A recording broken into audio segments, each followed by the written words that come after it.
Hi, I'm Patty. Welcome to Pages of Giving. This is a new channel, so if you're not sure who we are or what we're all about, please go and check out our introduction video. Today, we are going to talk to my very dear friend, Hannah Richey. Hannah describes herself as having high-functioning autism. She has her own business, a part-time job, and is active in her church and her community. I've asked Hannah to be my first interview because she's such an inspiration to me. Due to her autism, Hannah sometimes experiences some very extreme anxiety. So today we're going to talk about that, as well as how she manages her very busy lifestyle and the very much importance of support. So we hope that you enjoy and that you find some insight and some comfort in today's message from Hannah. All right. Welcome to Pages of Giving. I'm here with Hannah Richey, and we are going to talk to you a little bit about autism and the whole special needs community and things that they face on a day-to-day basis and ways that they overcome everyday obstacles and the importance of support. Support is so important. And of course, I couldn't be starting this channel without the support of friends like Hannah. And so we're going to talk a lot about that. I know, Hannah, you receive a lot of support throughout your life, right? Yeah. And so we all do, and we need it. And so let's just start right here. Who are you? I am Hannah Richey. I have high-functioning autism, and I have my own business, and I work at the library. So you have your own business. What is your own business?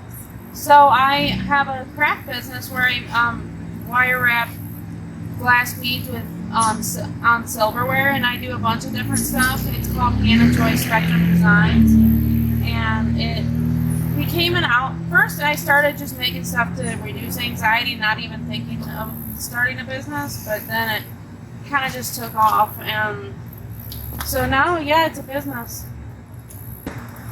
When did you start doing that? Oh boy, I think it's been about 3 or 4 years. Yeah, how did it start? Well, it started because I started going to an art studio. I mean, I needed something to reduce anxiety, and then it kind of just, I was posting stuff and people started asking if they could buy my stuff, and then my mom's like, maybe you should try this, and then it kind of took off from there. So you learned how to do that at an art studio? Yep. Can you tell us a little bit about that art studio? It's called the Art Experience. It's great. It's an art. There's art therapists there, and then they do a lot of things with people with special needs and stroke survivors. Okay, so it's a whole support system for a lot of different things. Yes. That's great. Here we go with support again, right? Mm-hmm. Yes, support is very important. So you just started doing the wire wrapping. Yeah. And you enjoyed that. Yeah. So I know, when I try to do crafts and stuff, I hate working by myself. And how do you stay focused on? Well, my mom helps a lot with that because she does a lot of the organizing the beads, and then I just kind of do she does a lot of. She's my assistant basically. Okay. So she does a lot of the organizing, we need to buy these beads, and then we need to get this color. She's trying to help you with your color. Yeah, and then how I stay focused, sometimes I listen to music, sometimes I just, it's very relaxing for me. Is it? Most of the time. That's good. So you keep a pretty busy schedule. You work at the library. Yep. And I'm not sure how the audio will come through on that, but go ahead and tell us again, how often you work at the library and how you ended up getting that job. I work 3 days a week at the library, and I started just volunteering for something to do, and then my boss said, "You're doing so well. You're doing the work of a paid person, and we'd like to offer you this position." So now I get paid, and then. And I think you said you work 3 days a week? 3 days a week, 5 hours. Each shift? Usually, yeah. Wow, so 15 hours a week, plus you spend your time making all of those products. Yes. And then you do a lot of craft shows and things Yes. like that. Tell us a little bit about those. So a lot of times in the summer, well, actually starting in April or May, I do I do craft shows, and then they're very big. They're very typically very a very good turnout, and it's good to get. I usually get my name out that way. More than I've tried to look at more than like how much I sell. It's like how many business cards I hand out. Like just getting your name out there and telling my story. It's a rough road trying to get that done. Oh, for sure. I know that. So a little bit about your story. You and I met at church. Yes. Yes. Tell us about your faith. I am a solid Christian, and my faith is very important to me, and I love going to church, and then I also love working in the nursery. I love the babies, but yeah, church has always been a part of my life, and I'd like to keep it that way. I hope so. Yeah, that's great. And you and your mom and some other friends had a special needs ministry at one time. Tell us a little bit about that, because that's actually how we met. Yeah. With you seen us there at church and knew that John could benefit from your class. Yeah. And then so my mom and her friend, it started out with 3 people, and then there was 50 people. It grew very quick. Yeah, once people hear there's a special needs, whatever, like whether it's a ministry or a group, like people will come because they just need something. Right. So what do you think, the importance, explain to me what the importance from your point of view would be for those kinds of programs and support systems and things like that? Well, I think it personally, like, I understand having those struggles, and I understand for the most part everyone's different, but I understand typically what people are going through, but like I'm able to verbalize it. Not everyone's able to do that. Like your brother. Right. So you also have a brother. Yep, he's also has autism, and then he actually is he talks a lot, but he can't always verbalize like how he's feeling. So with his anxiety, it can come out in angry outbursts. But yeah, it's sad because like that's not who he is. It's like he's in a different body. Right. And so a lot of people out there have siblings who have special needs, and they kind of get it differently than, other people who, like me, who, didn't grow up around it. But what do you think might be a little different for you with you having your own challenges and still having to understand and be compassionate with his challenges and needs? I will say there are times, even though I love him to death, it is difficult. I mean, we're best friends, so yeah, it is difficult sometimes. So, and I've even sometimes lost it with him, but that's normal. I mean, that's brother and sister, right? But yeah, it's because I have to remember when he's having a hard time, like he's so sensitive that if I raise my voice, he just loses it. And so it takes me a minute to process. So usually when he's anxious, I usually just try to, when I can, remove myself. Coping skills. Because I think it will help him, and then it'll help me be able to process that, because it takes me a minute to process certain things. So with Jacob, like whether it's anxiety or he's perseverating, because let's be honest, like he does perseverate a lot and it can get exhausting, but like I understand the anxiety piece, and like he gets devastated when anyone's mad at him. So then like there was one time when we were on vacation, we were just seeing a bunch of things, and then he just started sobbing because he felt bad for his actions, and he has remorse. And then my mom and my dad and we all were like sobbing because he has that little boy cry. Right. Things can get really emotional. Real Oh, fast, for huh? sure. Yeah. So I think it's amazing that you're able to do all of that. Where do you think you acquired those coping skills from? Honestly, I think it helps. Like, because I think if one of us wasn't autistic, I'd still be compassionate, but like, I can relate to him. You think, like you understand more, a little bit more empathy. Yeah, I have really that empathy, understanding like what he feels like. right, because I felt that way before too, and yeah, so Jacob is a special friend. I love your guys' relationship. It Thank just you. touches my heart so. The love in your family all the way around is very Thank you. inspiring to me. So I want to talk a little bit about the anxiety. You and I worked together before. Yes. And I got to witness kind of firsthand how that anxiety can kind of get triggered and kind of escalate and actually affect your thought process. Oh, for sure. Can you kind of describe that for us? Yeah, so, basically, yeah, it's, I'm sorry, can you repeat that? That's okay. How once something kind of goes wrong and triggers the anxiety, if I don't know if you can explain it in words or not, but kind of like what goes on inside of your body and how it kind of affects your thought process. Like 1 minute you might know, I need to do this, but then the anxiety kicks in, and then all of a sudden you don't know that. I mean, that's how I see it. When I'm so anxious, usually I can tell when I'm getting anxious, and I can be like, okay, I need to go calm down. I need to go do this. I need to listen to music. I need to go for a walk.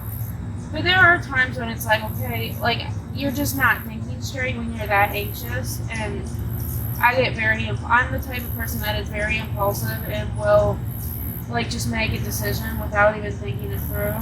Okay. So, yeah, it really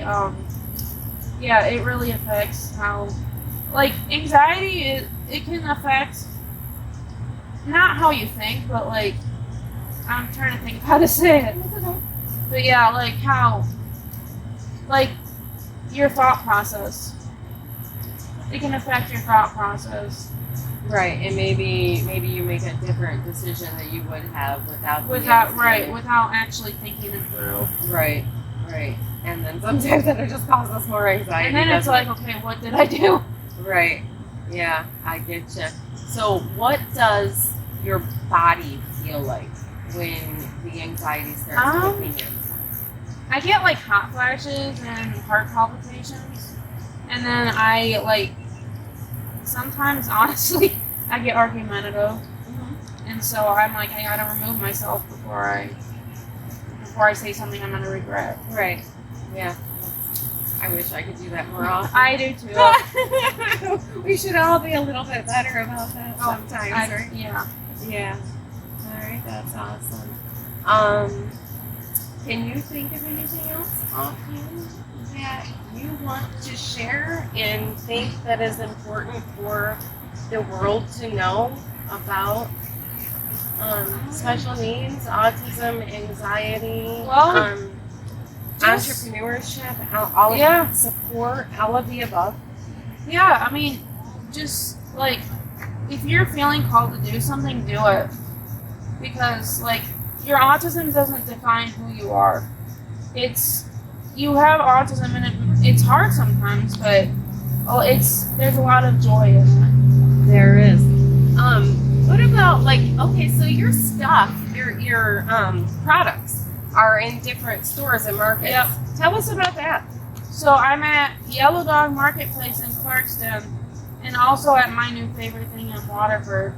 Okay, how did you get connected with those places? Well, Yellow Dog, actually, Amy Vine said to my mom, she said Hannah should bring her products there because she would do amazing.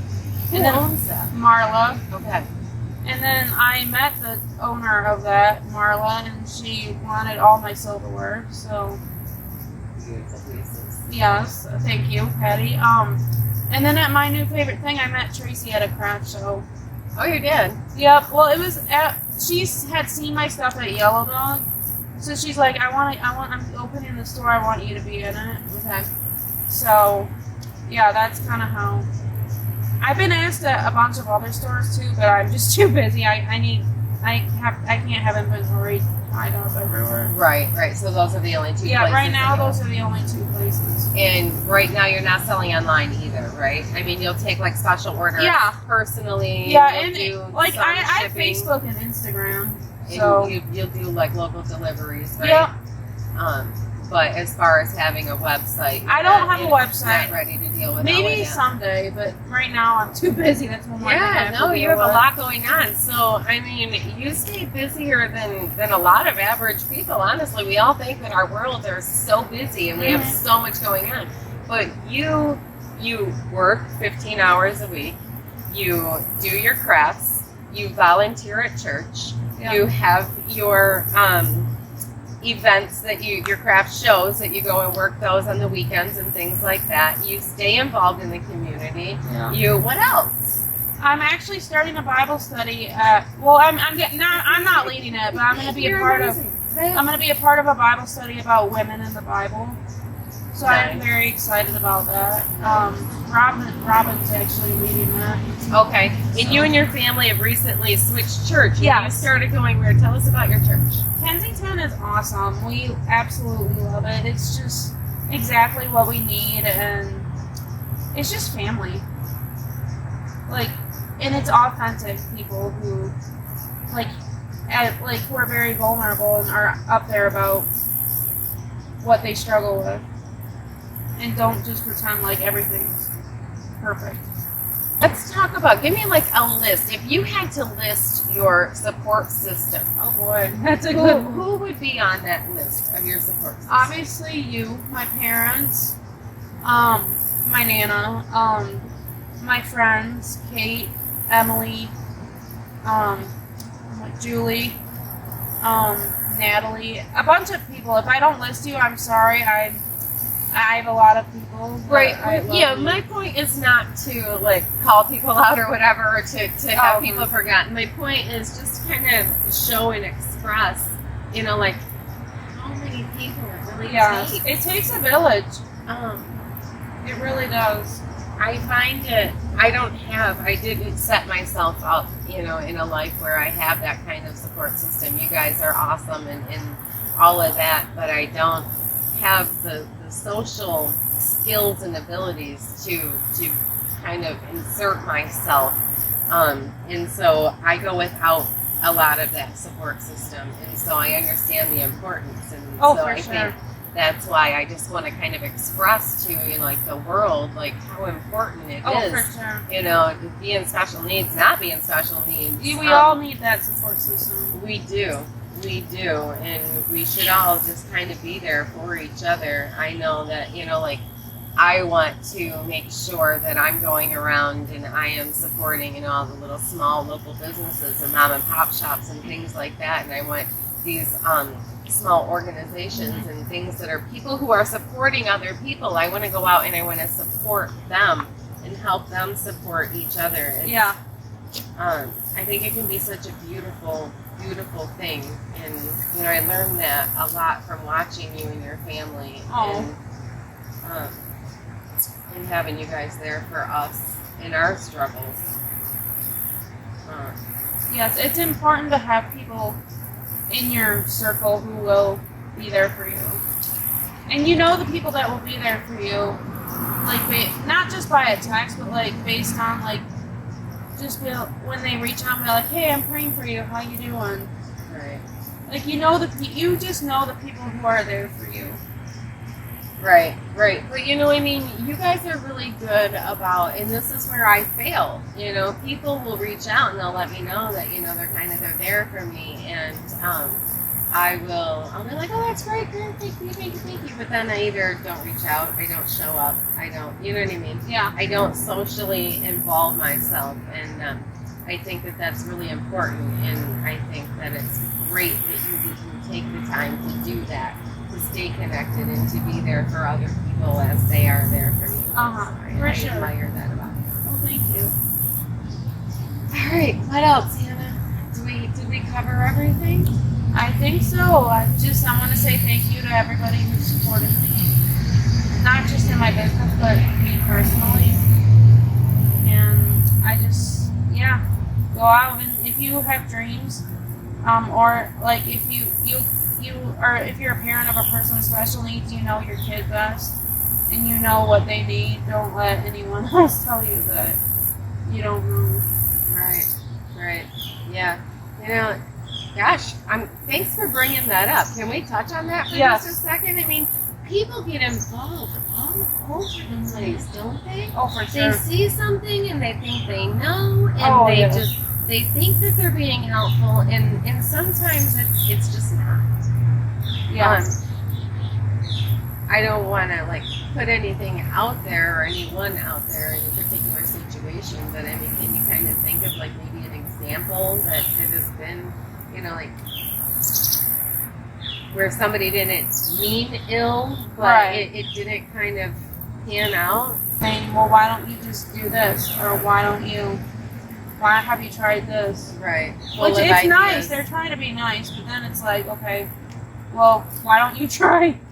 Yeah, I know exactly what you mean. I had a friend kind of do that the other day. I was venting about, something we're going through at home, and he's like, well, just do this and just do that. And I was like, okay, you just go do this. Let me see how that turns out for you. I'm like, it doesn't always just work that way. No, it doesn't. It's not that easy. Right. So what is the best thing a friend can do? Because we're here to educate people. Yes. And so if somebody, wants to be helpful, but they're not educated on, what you face on a daily basis and, what you go through at home in your private life, what kind of advice can you give them on how to be helpful and supportive? Would it be, to just be a listener? Right. I was just going to say, just keep listening. Listening, sometimes you don't always have to talk, just listen. That's hard for me too, because I'm a talker and I love to help people. But then sometimes I have to remind myself, okay, just be a listener today. Right, I'm a problem solver. And so sometimes it's hard to not try to come up with a solution, but sometimes that's the best thing that you can do, right? Is to just listen and be there for them. I don't need you to fix the problem. I don't need your advice on the problem. I just need you to hear me and say, I understand your frustration. Yeah, and just hug me. I'm a hugger, so I don't know how everyone else is about it. Hugs are good. Hugs are good. All right. I love that we just covered that. Thank you. Oh, you're welcome. Support Hannah by going to Hannah Joy Spectrum Design on her Facebook page. Give her a like, give her a share, see what she's up to. And we'll leave a link to her page in our description. And as always, you can help us support others by liking, sharing, subscribing, commenting. There's even a notification bell. Thanks. We'll see you next time on Pages of Giving.